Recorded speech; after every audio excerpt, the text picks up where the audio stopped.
All right, thanks everybody for coming tonight. Tonight's informational meeting on solar for Keene Township.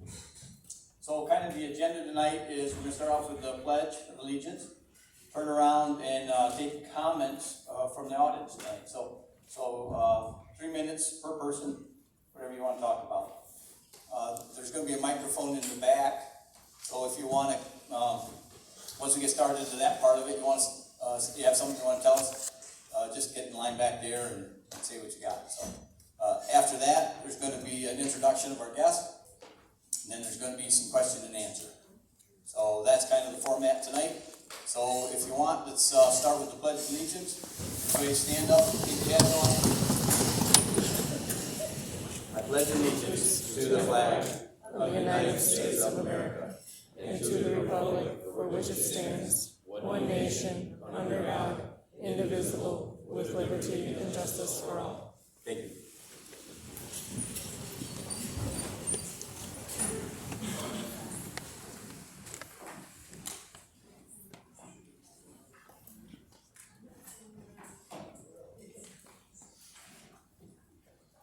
Comments from our guest?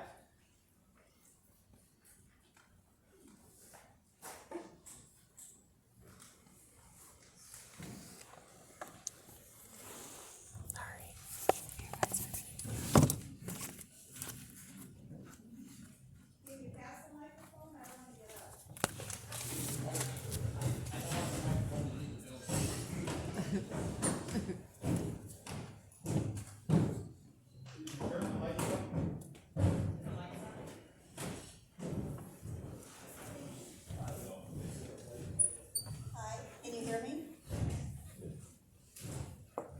you hear me? Okay. My name is Mary. I've lived out in this area, had property out here since 1986, and I've lived out here. We built in 1998, and we built out in this area for a specific reason, so we wouldn't see anything. We've been really happy out here, love it, love the area, love our neighbors. And just thought I'd let you know something that I noticed, and it's bothered me for a few years. Around 2018, 2019, I pay attention to the website, Keene Township, because that's how I am. I kept on noticing, broken links and stuff like that, but I started reading, and I noticed that there was mention of wind and solar back then. Really got my curiosity. So I called and left a message, and I don't know if it was about a week or so later, somebody got back to me and said that they had to add this to the township as a federal mandate. And this was to protect everyone in the township, because during that time, it was added just like if you would have a handicap zone or wheelchair accessibility, anything like that. And they said this was only just to keep people informed and to protect Keene Township. Never really heard much more about it, and I don't believe it's a federal mandate. I could be wrong, but if it's a federal mandate, I'd like you to prove that to me. And if all townships had to insert that into the language of their township minutes or whatever you call it. If it is a federal mandate, prove it to me, and not just a matter of record. Off and on, I searched the minutes to learn out more about this, to find out more about some of the meetings. And I thought some of the links were broken because it wasn't underlined. I called back to find out why nobody would give me any information on some of the minutes or how I could read them online. Was also told that, well, due to COVID, there weren't meetings, and they would get back, they would update it when they had a chance. Well, COVID has become quite a crutch for a lot of things, and to update a hyperlink on a website doesn't take much. It just takes effort, unless it's something that you don't want people to see. And then my last point would be, and I just saw this today through, I think it was the Daily News. There was a private meeting held at a local farmer's residence versus a public venue. Could you please expound on that? Thank you.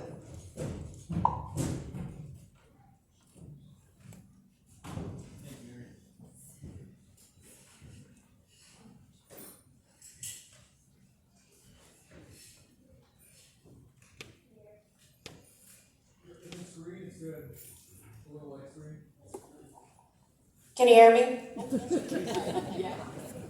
Hi, I'm Jamie Snyder. I'm from Cato Township, Macomb County.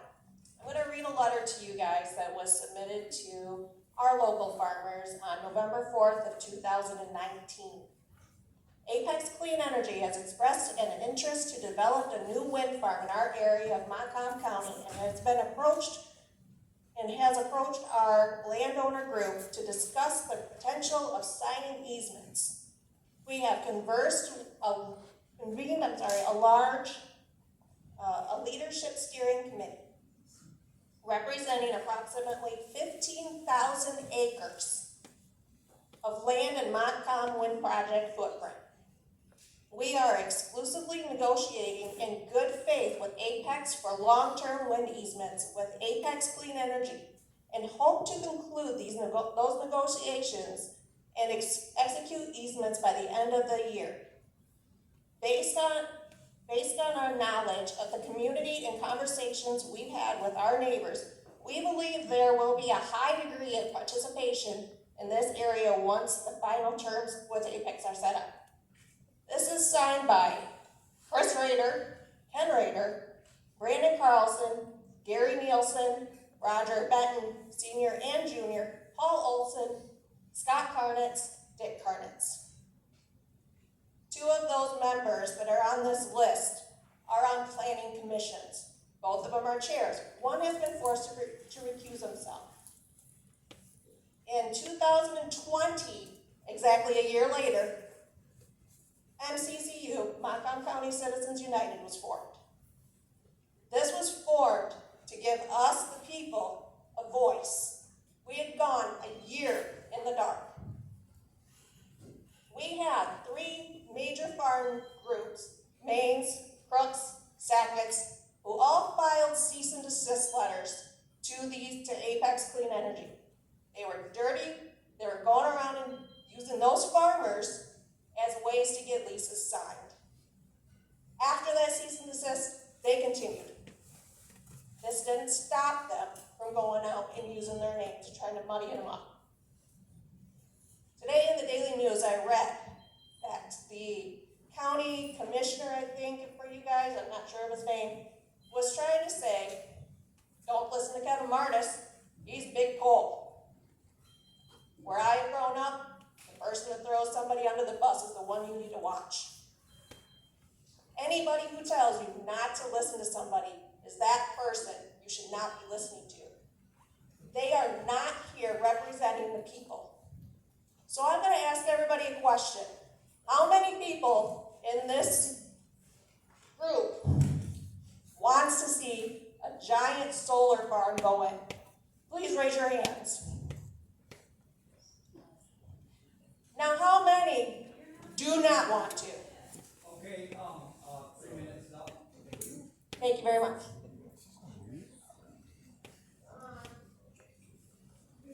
Who's next?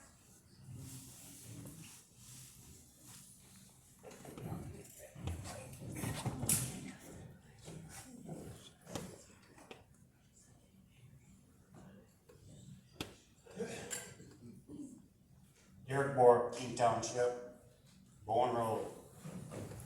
Doing solar with a partner of mine for probably 10, 15 years. I got a different opinion on all this. A lot of these people here, I've been hearing things about a recall and things like that. I don't like hearing that. I seen it happen in Boston Township years ago when I was a kid. My mom was one of them people, a good person. Now you got the Hardys have been here at least 60 years. I've known them for 60 years. This is their 401k, people. The township started back in 2018 looking at solar and wind. Every everybody could have been there. Everybody could have participated and put their voice in. They were doing what they're required to do because somebody wanted to put solar in our township. Of course, me, I already had solar. Without zoning, that was supposedly illegal. But I went to the county, I got all the permits I needed. Today, they're trying to go about it right. The township people on our board, if you've ever been on a planning commission, they don't do it for the money. They do it because they want to keep this township going. They don't want a bunch of junkyards around. It's a love of this township. That's what it's for. I was on a planning commission for quite a while. They take their time determining how they're going to do things. Like I say, the solar, that's been going on for a long time. We were at the meeting, we suggested some changes, they made some changes. So when people start criticizing these farmers that are going to have a hard time farming because of the cost, what our government's done, it's getting expensive.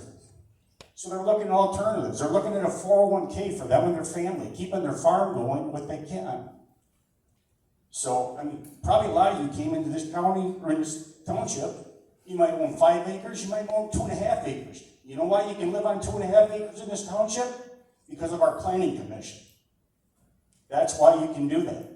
They didn't have to do that. You could have been required to own 10 acres. Thanks, Gary. Treat them with respect. Anybody else?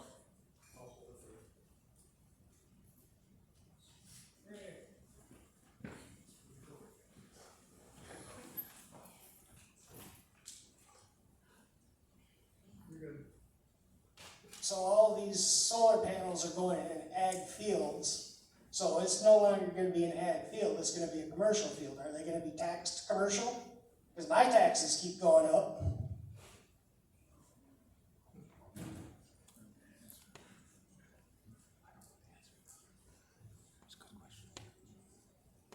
Industrial ag. It's changed. Is there anybody else? Yeah, go ahead. Hold on. As long as the sun is shining and the sun doesn't die, solar is gonna be available. How long are fossil fuels gonna be available? And I think it behooves us to start utilizing those resources now, rather than when you have to do it as a desperation move. Thanks, Wayne. Anybody else? Yep, all right, hold on, we got one over here.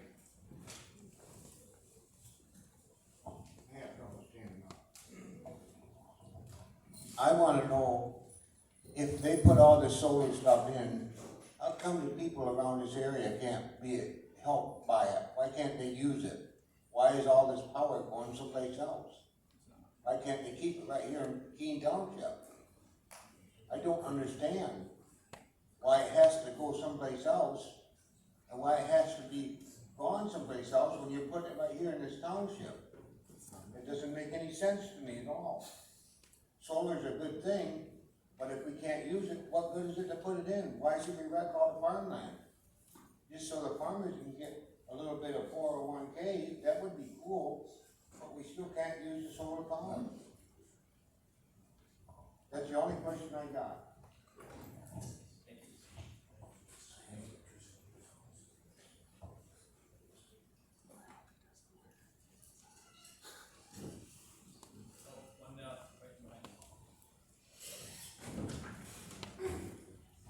Thank you.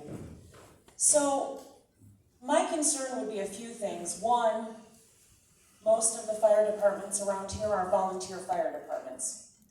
And they're not trained to fight a DC fire. In fact, in Fire 101, they're told to step back and hope that a paid fire department shows up with the equipment and the talent to fight a DC fire. We could have a fire for animal reasons, for catastrophic reasons, Mother Nature. We could have one for a big vehicle accident, especially when you have uncapped solar. I don't think anyone is really against solar. I think that a large amount of this group is against uncapped, unlimited solar that seems to be done in the dark of the night. I think what most people here want is to know that it's on brownstone or commercial fields.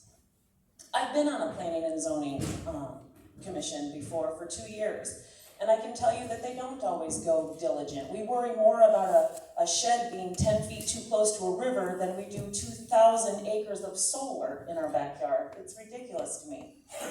People say to me all the time, well, what about property rights? Well, I can tell you as a ag land owner in Eaton County that if I wanted to put a silo in my front yard, I'd have to go beg, borrow, or steal from the planning commission. I'd have to ask them for a variance. They would charge me $400 to attend the meeting. So property rights go as far as the zoning. And last I noticed, Keene Township was zoned as mostly ag land, and their master plan protected ag land. There are things you can grow. There are items you can grow that have less inputs, like industrial hemp wouldn't destroy the land, right? That's all I have to say.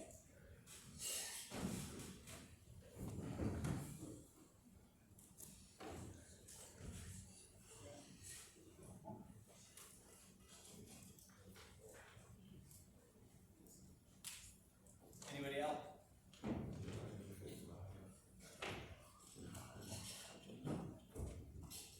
All right, thank you everybody for speaking up. A couple things I forgot to, so this meeting is being recorded. For the township anyway, we want to be able to, when we have our next planning commission meeting, be able to, for the members that didn't show up or couldn't make it tonight, turn around and be able to kind of inform them on what the public is thinking.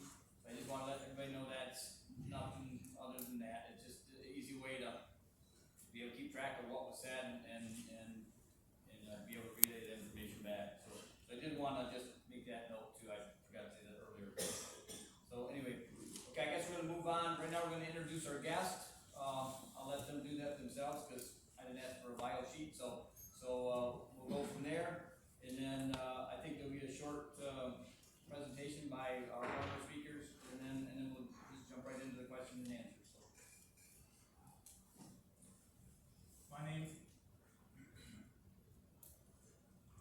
There we go. My name is Charles Gould, and I'm with Michigan State University Extension. I've been with MSU Extension for 27 years. I've spent most of my career working with farmers on manure management issues. I guess it's been over a decade ago, Extension asked me to move from manure management into anaerobic digestion, because that was one of the uses manure can fulfill, producing methane for power generation. And so I did, and that segued into wind and solar. And so I have been working with Michigan farmers and solar developers and utilities at the nexus of agriculture and power production. One of the things that I'm working on diligently is understanding how we grow crops underneath and around solar arrays. And let me give you just an example here as part of my introduction. Arizona and California are in the midst of a drought that's affecting lettuce production. I was down in Berrien County about 3 weeks ago and working with an organic farmer who has markets in Chicago for his produce. And those restaurants cannot get the lettuce they would normally from California and Arizona. And so they're asking him to double his lettuce production. But he can do that in shade.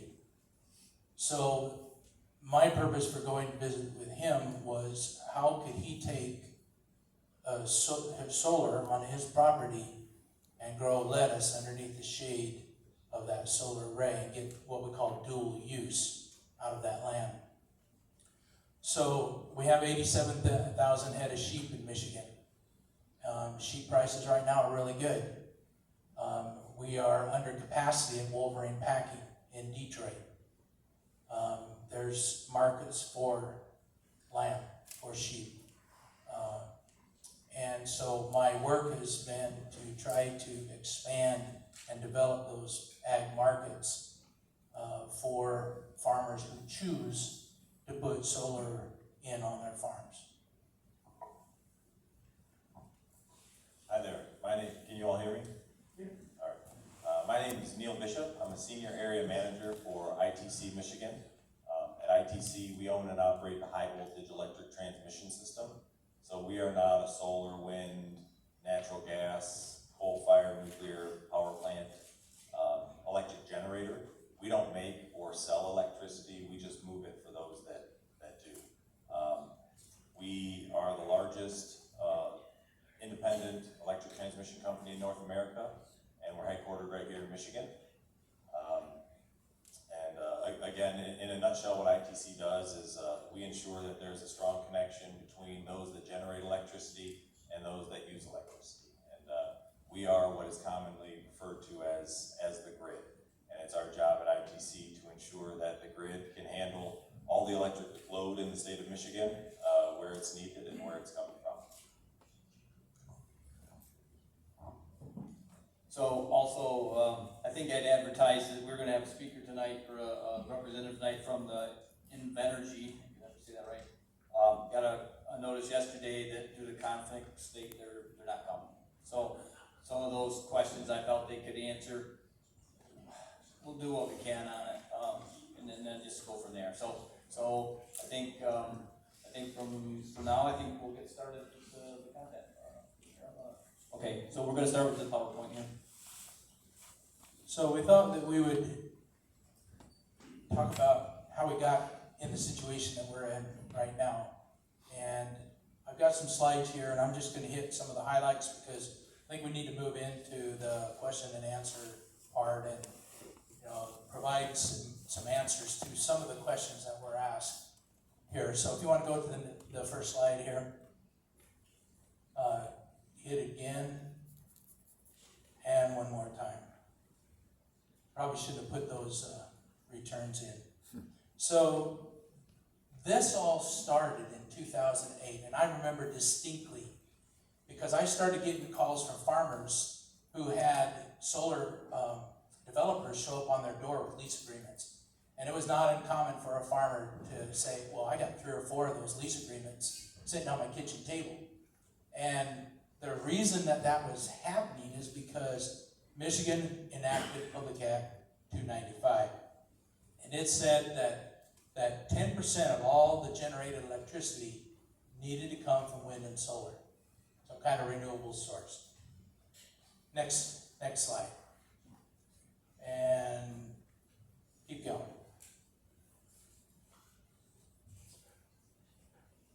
Okay. That's really hard to see. That's 2016 Enactment of Public App 341, right? Yeah. Okay. All right. So in 2016, so between 2008 and 2016, there have been a lot of movement in this renewable energy arena. And so our legislators increased the renewable portfolio standard from 10% to 15%, which then continued the inertia that had been started about getting solar and wind projects. And if you go down to the last bullet point, that's what really cemented the movement for renewable energy. And that's when the Public Service Commission asked regulated utilities, so it would be Consumers Energy and DTE, to develop an integrated resource plan, which really is a blueprint of how they're going to generate electricity over the next 5, 10, and 15 years. So what happened here is it caused the utilities to re-examine the cost benefit of maintaining and continuing to use coal and natural gas plants. That's where this paradigm shift, this shift in away from fossil fuels to renewable energy actually occurred. So it was the nudge. It was a nudge that utilities needed to have in order to move into renewable energy. All right, next slide. Okay, So then the next year, because of some things that were happening around the state, the legislator enacted Public Act 118, which basically said local units of government are prohibited from raising property taxes on homeowners and small businesses that install a solar system. This was important important act at the time. Next slide. Okay, so the first bullet point talks about a 1% cap. Okay, so the cap really has to do with a utility only had to interconnect distributed assets. In other words, renewable energy, solar and wind, up to 1% of their average 5-year base energy load. So Consumers Energy went ahead and adopted that and agreed to voluntarily raise their cap from 1% to 2%. That was a pretty big deal. Then if you skip down to the last bullet point here, DTE is expected to hit that 1% cap in early 2023. So you can see that the utilities are moving in that direction. They are meeting both the law and their own goals here, and I'll talk about their goals here in just a minute. Let's go to the next slide. Okay, so what's driving the future of renewable energy? So there's a number of things, and this is not the whole sum of what's driving it, but if you look at the state of Michigan, our governor and those who are working with her have developed what's called a Michigan Healthy Climate Plan. And basically what that says is there's milestones between now and 2050, when the goal is to be on an economy-wide scale to be carbon neutral. And then there's various milestones or goals, I should say. Well, she calls them pillars. So there's these pillars that this plan is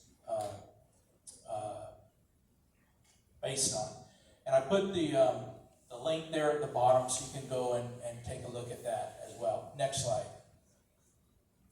So the utilities have a lot of skin in the game here, and they are, the consumers in particular is, taking control of the things that they can control. And so they have what they call a clean energy plan, and they want to end coal use to generate electricity. They want to reduce carbon emissions by 90% from 2005 levels, and they want to meet customer needs with 90% clean energy resources. Let's go to the next one. The next one's DTE's net zero plan, and they're basically the same thing. By 2050, wanting to be net carbon zero. And then the final point, next slide, is the federal plan. They call it the Federal Sustainability Plan. So this was developed by President Biden, and these are really ambitious goals for the nation to have an impact on a global basis in reducing carbon emissions. And on the right side there are the goals that was set forth by the Executive Order 14057. So when you look at where we've been and the forces that were implemented to get us to where we are now, then hopefully this creates a better picture of why we're here in this particular situation.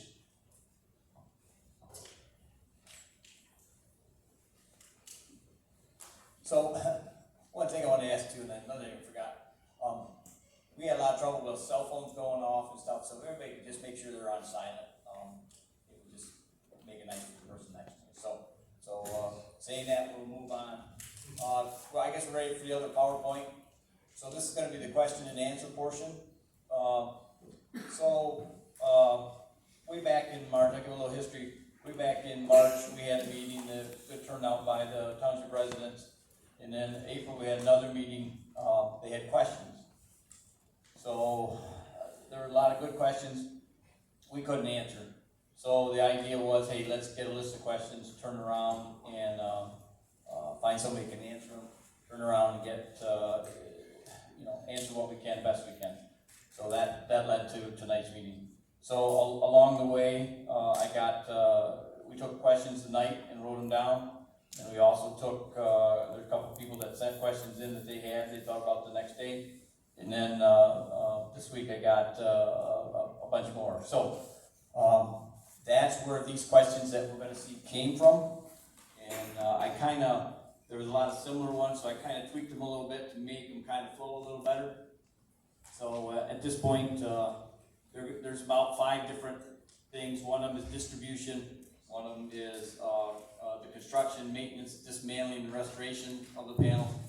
There's, a lot of environmental questions. There was a fair amount of general questions too that I couldn't lump in any category.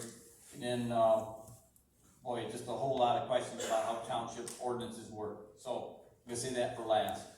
So, I think for right now, I'm gonna give the microphone to Neil, and, he can certainly talk about distribution. So he hasn't seen these questions, at least I don't think so.